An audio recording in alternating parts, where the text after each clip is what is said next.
Welcome to another edition of Behind the Stories. I'm your host, Tyler Hill, Communications Coordinator for Arlington Community Schools. This studio we're in now is the hub, the backbone of the film and video program here at Arlington High School. Students can enroll in classes ranging from TV production to digital journalism to filmmaking, classes that give students hands-on real-world experience. And this year, the program was taken to a whole new level with the introduction of live streaming equipment. Using industry quality TV gear, students have live streamed high school sports, garnering thousands of online visitors along the way and connecting families across the region and country. Ladies and gentlemen, welcome to Arlington Football. Live on AHS Tiger Life, this is Roman Cleary calling the action for you along with Hudson Criswell. Once again, glad to be here, Roman. And tonight, it is senior night live here in Arlington, Tennessee. There's always something going on. Like, you're never going to have a moment where you're not doing something. If you forget a piece of equipment, you're going to be running. There's no, oh, I'm just going to take my time and walk back here and get that. Like, you don't have time to waste. I think it's going to be a great matchup tonight, Roman. I mean, our Tigers, we're coming out, we're furious, we're angry, and it's... It taught me how to be dedicated to what I do, because we're positions, and if that one person doesn't do what they're supposed to do, it messes up the whole show.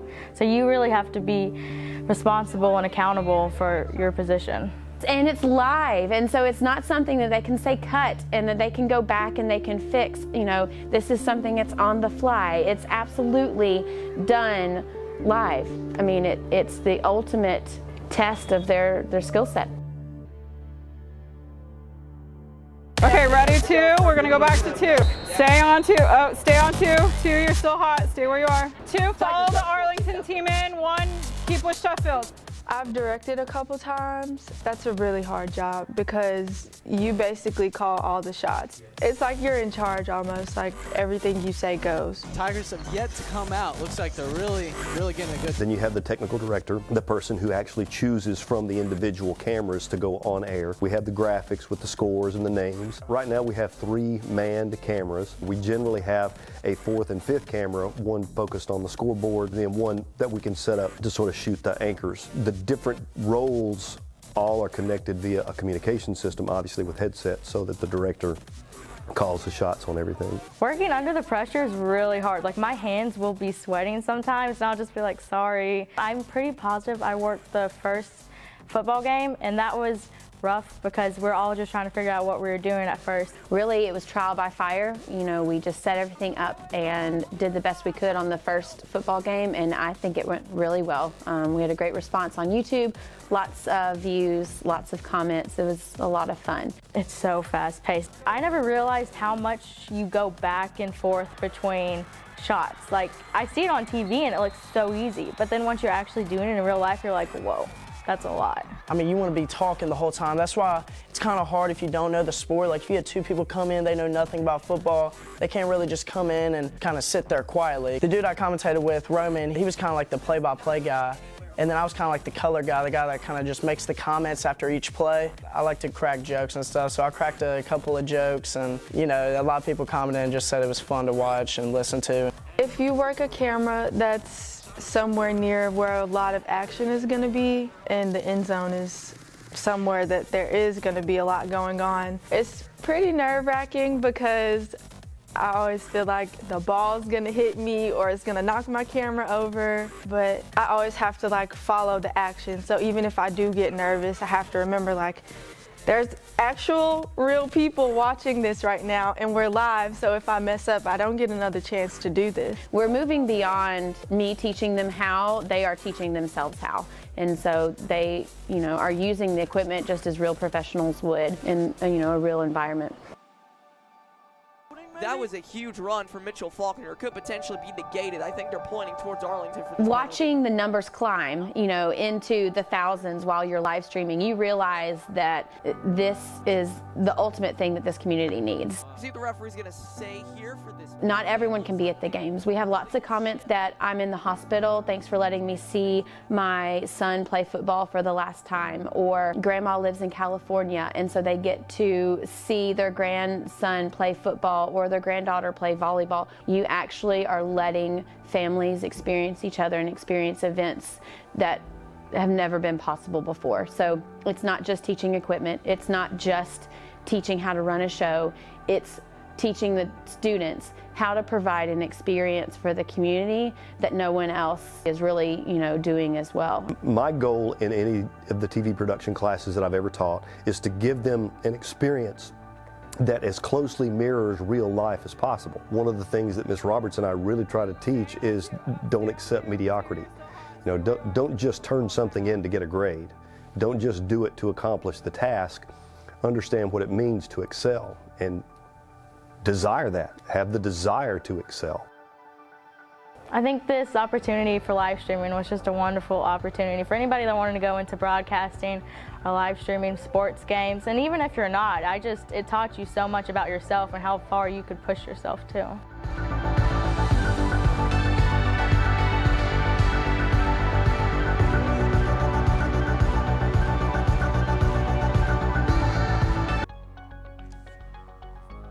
Arlington Community Schools is moving forward on a new indoor athletic facility at Arlington High School.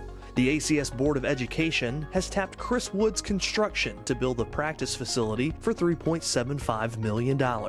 Located at the intersection of Milton Wilson and the AHS Athletic Complex, the new 27,000 square foot building will feature an indoor turf field, a weight room, locker rooms, coaches' offices, and restrooms. The new space will also add 40 additional parking spaces at the athletic complex. We're really excited about the new indoor athletic facility. It's going to afford some opportunity for our students that they did not have before. Specifically, our soccer students will now be able to have a locker room on site by their field, as well as covered area for when they're sitting on the benches for gameplay. Also, our girls softball team will now have locker rooms as well, including coaches' offices, as well as an indoor facility that all athletics will be able to use when the weather will not allow them to play outside. The new facility is scheduled to open in October 2020. Arlington Community Schools. Think, create, achieve. And joining us to go behind the stories is ACS Board of Education Chairman, Mr. Scott Benjamin. Thanks for being here today. Yeah, good to be with you. So we heard in the story, obviously, some of the features behind this athletic facility, but I want to take a step back and talk about the need for this project, essentially why it came about. Yeah, well, there's a tremendous need, obviously, throughout our school, and I know it kind of seems on the surface that this is specific for a specific sport or a specific team, but the reality is it's for all our athletes and people even outside of our athletic department, from football to baseball to soccer to band to anybody, to wrestling, anybody that really needs to use a facility, we want to make it available to them. Yeah, and I know, let's take the soccer team, for example. They've been getting ready, dressing out for practice back in the building, in some classrooms, right? And so this is going to really give them that needed space. They have. This goes all the way back to when my oldest daughter played here. She played from 2011 to 2015, and we were talking about it even back then about developing something, building something for them. And so to see this come to fruition, and even what we're doing today is much bigger and much nicer than what we envisioned even back then. Yeah, and I know if you've ever been out to the soccer fields during the games, it's going to give a really nice awning on the side as well that the players will be able to sit under during the games. Blocking them from any potential weather for sure. But, Ms. Mason, and you brought it up earlier, specifically mentioned soccer and softball, and then you said, but this really opens the door for other sports as well, but also things outside of sports, band, any other organizations. Why is that important to open it up to really all students here at the high school? Well, it's really a big deal because this is an Arlington Tiger facility. It's not just a sports facility. And I know it can kind of be seen that way just because of where it's located. It's over in the middle of our sports complex, but we want to open it up to a myriad of our students whenever they need a place to be inside, where they need a place to get out of the elements, or they just need a place place to gather and congregate and work on their skills and whatever it is they're doing, we want them to be able to use it. Yeah, how is this going to help our athletes, specifically skill-wise? Well, honestly, to have a place that they can come and practice and develop their skills, it's kind of a keep up with the Joneses kind of thing in the world of athletics specifically. And so to have those training facilities in inclement weather is critical these days. Yeah, and weight rooms on the inside? Yeah, weight rooms on that. It'll be a full weight room, and so that obviously is critical in developing our muscles and our flexibility. And so there'll be things from a weight room to almost CrossFit type area for them to work out and train. Yeah, I mean, and a turf field. So I imagine, you know, once this opens, is that it's not just going to be one sport at a time. It's going to be multiple sports being able to use this facility, right? That's the way I envision it. That's the way I have it seen in my head anyway. Right. We'll see if that comes out, you know, how we're thinking it.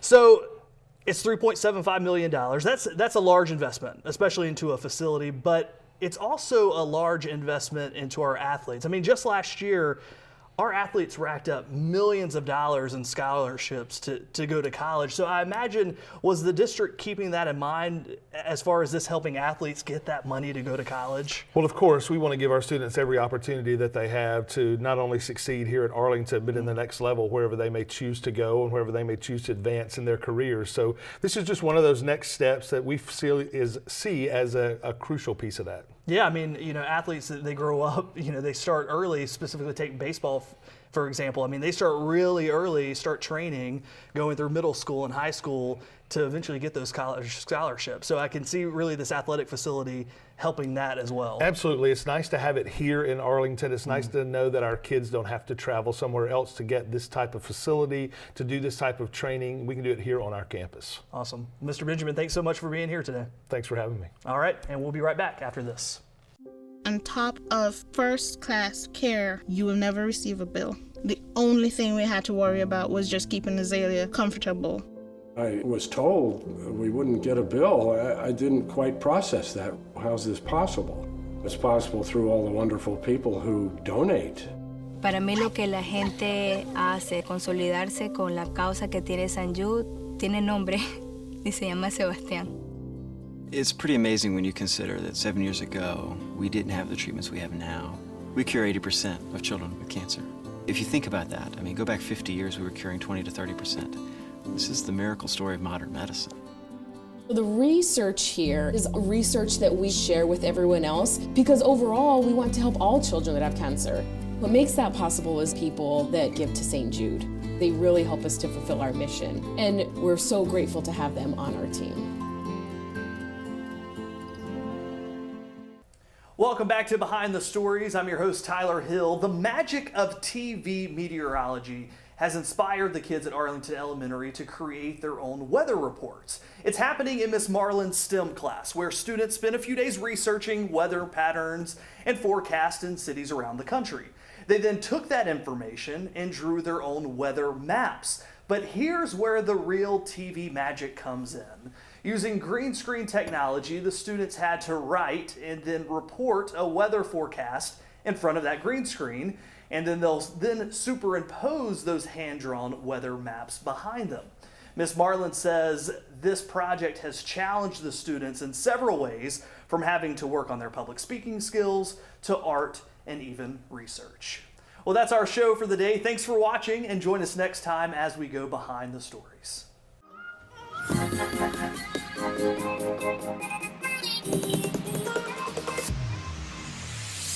Thank you.